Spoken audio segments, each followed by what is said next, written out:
Hello, everyone. My name is Chaney Lightfoot, and I will be your host today. Thank you for taking the time out of your busy schedules to attend today's webinar. I'm a part of eBay's Growth Advisor team, and I'm very passionate about what I do, and I absolutely love helping sellers like you grow your business on eBay. We're excited for you to join this webinar because we curated this content for sellers just like you who want to take hold of the foundations of a perfect listing and scale. I'm confident that you will benefit from this information if applied to your business practices. If you have questions during this session, please use the session Q&A function located on the right-hand side. My colleagues and I will be more than happy to answer it during our workshop or after. Our discussion today will focus on how to create listings on eBay that will drive search results and create a larger potential customer funnel. We will dive into what makes up an effective listing, including titles, categorization, item specifics, description, and photos, the different buying formats available to you, and how to choose the best one for your items, and different ways to drive traffic, list more efficiently, and ultimately stand out from the competition. When a buyer searches for your item on eBay, the trust, value, and relevance play an important role in how your item shows up. Today, I want us to keep in mind the relevance aspect of the three pillars of best match. Relevance, or creating listings that provide the right information in the right places, helps increase the findability and ultimately help the potential browser turn into your customer. Before we dive into the components in a strong listing, let's understand what search engine optimization, also known as SEO, is and why I'll be encouraging certain practices to implement in your listings today. SEO is a systematic process which helps your listings be seen in eBay's search and external search engines such as Google and Bing. It gives buyers the ability to enter in their keywords and have ranked results pull up the most relevant listings to their search. It's also important to note that in e-commerce, we need to constantly adapt in this ever-changing marketplace so that the way we list coincides with the current SEO practices today. What may have worked just 1 year ago may not be an effective strategy now. Let's begin with the first step you'll take when creating your listing. Before you start creating your listing, it's extremely important to make sure you're listing in the correct eBay category. The category you choose will provide item specifics that play an extremely valuable role in your exposure. If you're in the wrong category, you may not have the proper recommended or required item specifics. So having your item in the correct category will eliminate those barriers that your buyers have when finding what they're looking for. In this first step, you'll tell us what you're selling. Make sure you tell us the kind of item it is and include a few keywords that are related to your product. We will then pre-populate categories for you based off the keywords in your title or identifiers you've provided. We're not always correct in our assumptions, so be sure to manually select a more refined category if available. During this step is when you'll want to be aware of the others category and avoiding that. We will dive further into how important it is to be properly categorized and why the other category might not be the best place to leave your listing. One of the most common areas of opportunity I have noticed when working with sellers is that they're listing in the others category. Most often, listing in the others category is not the best option. So do a search for your product and make sure there are no other relevant categories for your item before choosing other. Think of it this way. If you're selecting other category, you're telling us that you're not exactly sure where your item belongs. And if you're not sure, we're not sure it's the item for the buyer based on their search. Let's look at an example of how listing in the other category can hinder your exposure. The image on my screen will show you the results that populated when I clicked on life jackets. As you can see, a little over 21,000 results populated. You will notice that on the left-hand side, that life jackets is highlighted. Now, if you wanted to view the items that are listed in the others category, I would have to click on the other category and proactively select other swimwear safety. And this only provides 90 results. Most buyers would not think to view this category for other options, especially because we have a category that clearly states what they're looking for. Let's move on and discuss what makes up an effective title and how it can drive traffic to your items. Here we have examples of titles and how it should be structured, which will help in taking advantage of search capabilities on eBay as well as other search engines. When we look closely at the different structures, here you'll notice that they follow a similar flow with a slight few nuances. Almost all start out with brand outside of books and seasonal items, and all have the type of product included in the title. And it's generally towards the front of the title. Your titles can have up to 80 characters. However, the first 55 are the most searchable terms that a shoppers will use and when they're searching for your items. And this is because other search engines do not always have 80 character limits like we do, and are typically limited to the first 55. Therefore, it is so important to structure your titles in this manner so that the relative keywords are prioritized. Best practices when you're creating your title is to avoid special characters like exclamation or quotation marks, and adjectives like beautiful, new, or anything that describes the look of the item. Buyers aren't searching for these keywords, and we allow you to indicate the condition while you're listing. So new or new with tags wouldn't be required in order to drive buyers to your listing. Save that valuable real estate for words that will drive traffic to your item.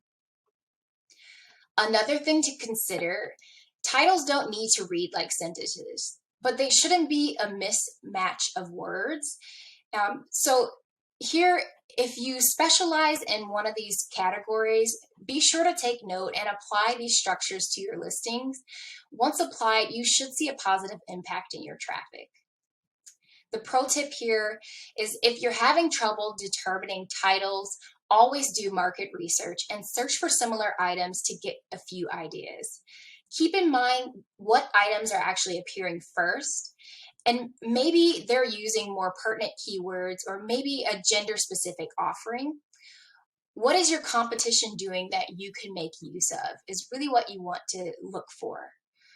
Let's go ahead and look at this example of this on the site using some of the suggestions here. This title really stands out for many reasons. It makes full use of the 80 character limit. The information is all relevant to the product, and it contains important attributes and details about the item, especially those that matter to the category, such as color, style, and the model number. This is realistic to what a buyer would actually be searching for.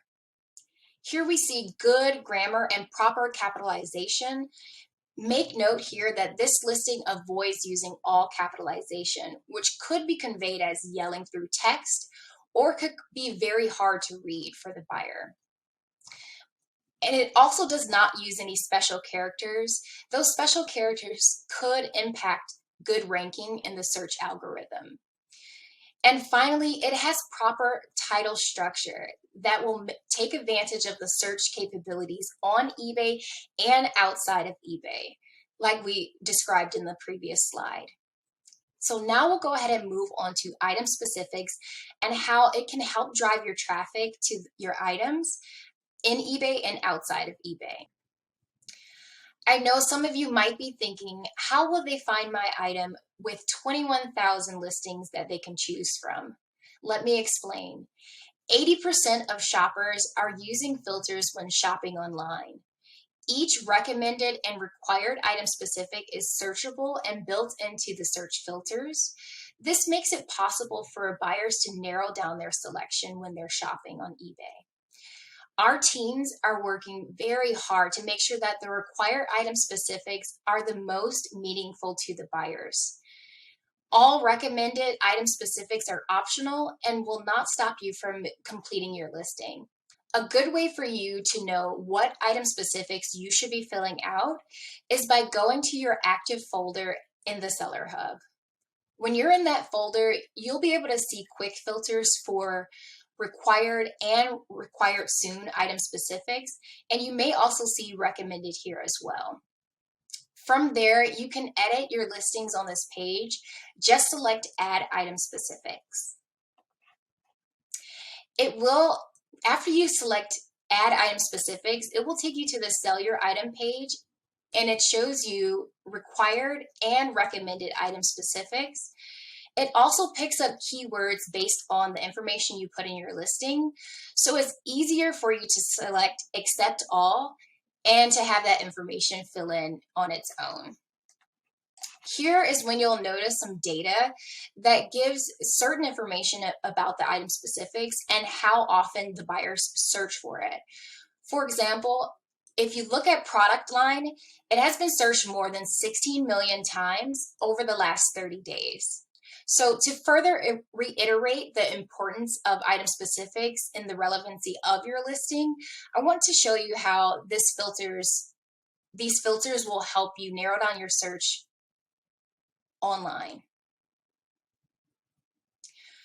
When a shopper searches for women's athletic shoes, over 400,000 results populate. It's hard to scroll through that many listings just to find what they're looking for. So this is when having item specifics filled out will come in handy and showing up your item in their search. Here on the left-hand side, you can see some of the available filters that a customer would be presented with. Your potential buyer is given the option to filter by brand, by color, size, etc. And when that browser sorts by the filters they're interested in, it narrows the search down even further. And now we're only presented with 731 listings. And that's a really big difference than what we originally had. So you can see now that it's very beneficial to have item specifics filled in to increase your exposure. Let's go ahead and move on to producing the right image for that browser to now click on your listing and start browsing to make a purchase. When a potential buyer has filtered their search, they are now shopping with their eyes. A well-taken, high-quality photograph is essential in encouraging them to click on the listing, which will hopefully lead to a sale. The best way for me to show this to you is by showing you what a browser is really looking for in a comparison. So take a look at this image. It's well lit, it has beautiful presentation, and it's extremely professional looking. Now let's compare that to this image. It's dimly lit, it's kind of blurry, and the background is a little busy and unfocused. The browser may find themselves more attracted to the first image and trust that seller more, which makes them comfortable with spending the higher price for that item. With that in mind, here, you want to keep a few things in mind when you're considering putting your listings up and taking photographs. Always be transparent. If there's a flaw on the item, you want to be able to show that to the buyer in the photos you're providing so that they get a complete understanding of what they're purchasing. Be mindful of the lighting and experiment. Really play with the lighting. You can use artificial and you can also use natural light to help that image pop. The first photo or gallery image is what's shown in the search and must be on a white background in order to be included in the Google Shopping platform. So you want to make sure that your background is well lit, and if you can't get it well lit, you can use the tool that we have in the app or within the desktop version in the quick listing tool so that it can drown out the background and make it into a white background. We offer up to 12 photos. Using at least 4 or getting as close to 12 is very important. Think of what your browsers are wanting to see. Do they want to see close-ups of the details or measurements of that particular product? Do they want to see how the product functions? Remember, buyers can't physically handle the item when they're making the purchasing decision, so use as many photos as possible so that the buyer can have an informed decision on the quality and the condition of your item. The pro tip here is make sure that you're using photos that are big enough. We recommend that you use 800 by 1600 pixels in order to enable the zoom feature. But at minimum, you have to have 500 pixels on the longest side in order to upload a photo. Let's go ahead and talk about the description and what you should and should not do in a description.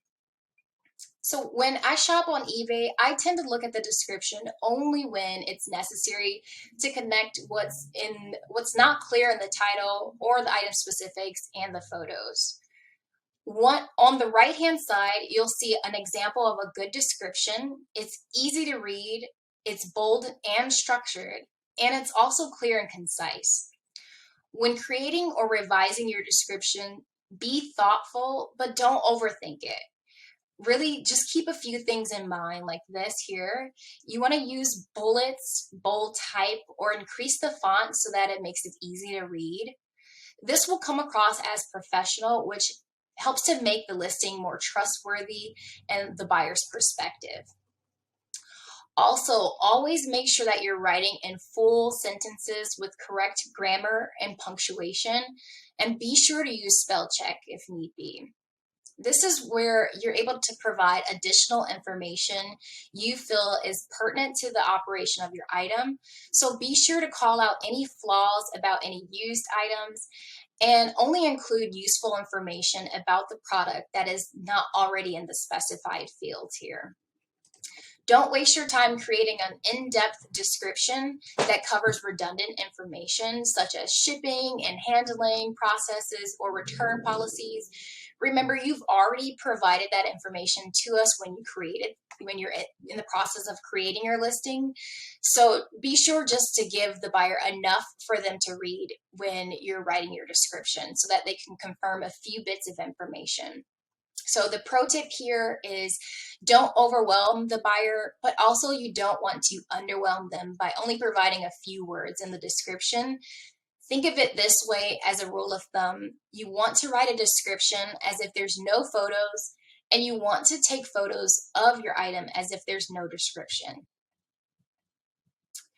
Before we move on, I want to keep in mind that you understand that your description also needs to be mobile friendly.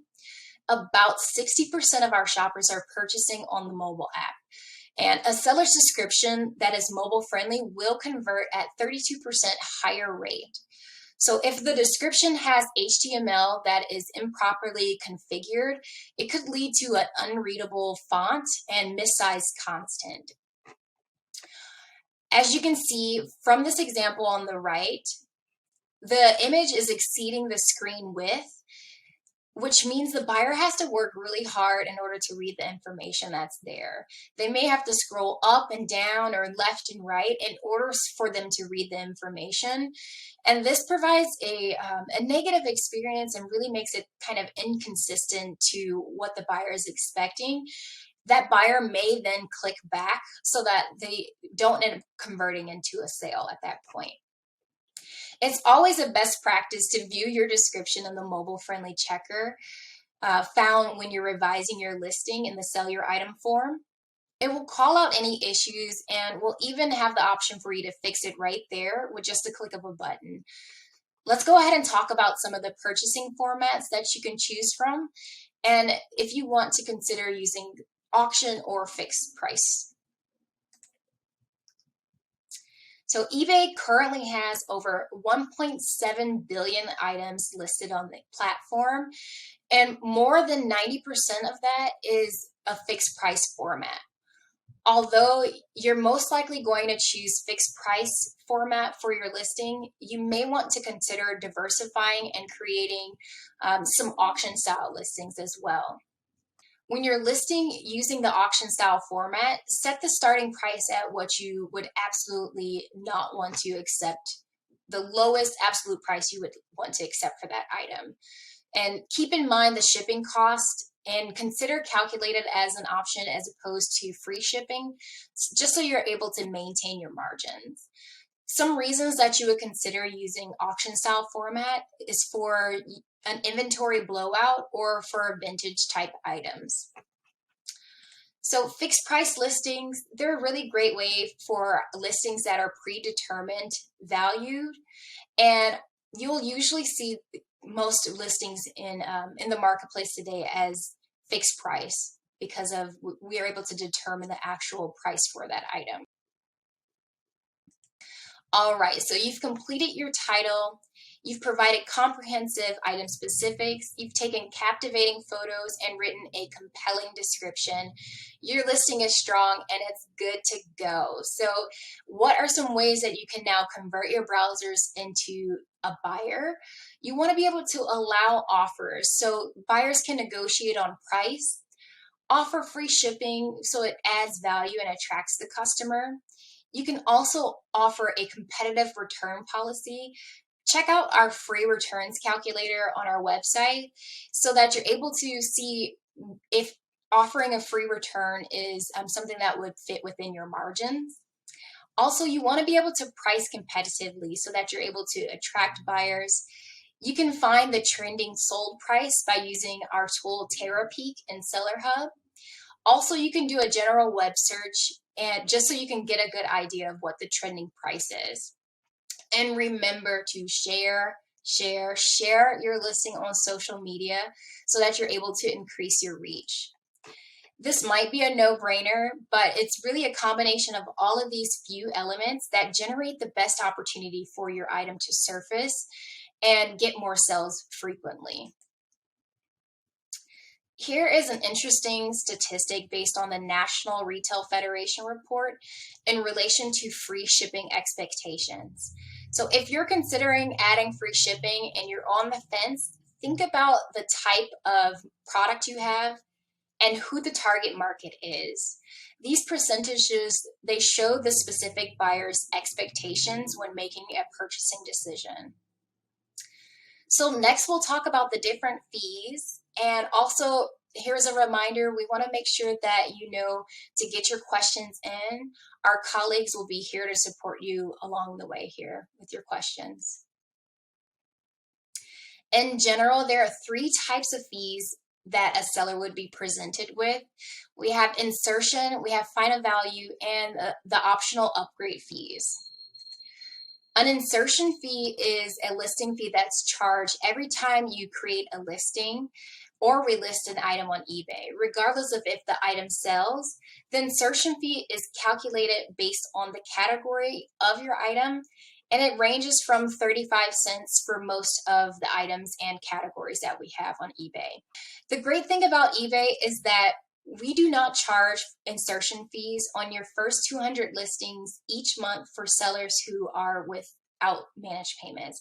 If you do have managed payments, you would end up having 250 listings for that month. And this means that there's zero risk to list your items on the platform, and you only pay when your item sells or if you go over the 200 or 250 insertions for that month. The second fee type we have is the final value fee, also known as the selling fee. We charge a final value fee when your item sells. This is a fee that is a percentage of the total amount of the sale. That includes shipping and handling charges as well. But it does not include sales tax and is a calculation of all of those things put together.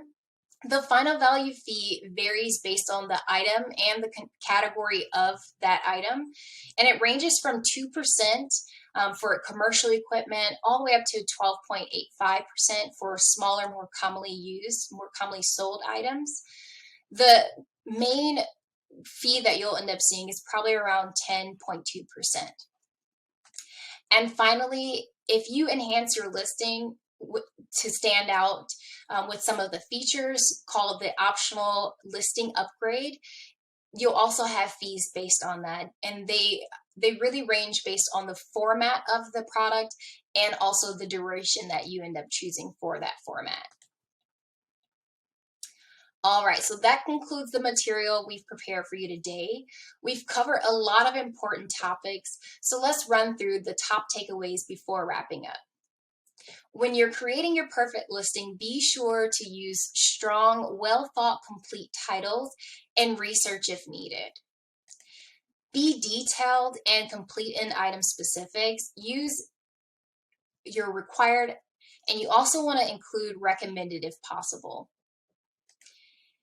Add compelling photos just so you can showcase your item really well and maintain that professionalism of your brand. Seal the deal with a description by being clear, concise, and providing information about your product. And add value to allow your buyers to offer or have free shipping and free returns included in it whenever possible, and make sure you're pricing your items competitively, and be sure to share your brand across some of the social media platforms. Lastly, you want to make sure you're familiarizing yourself with the eBay fees. That way you can maintain your margins and include this into the price of your item. Think of this as a marathon, not a sprint.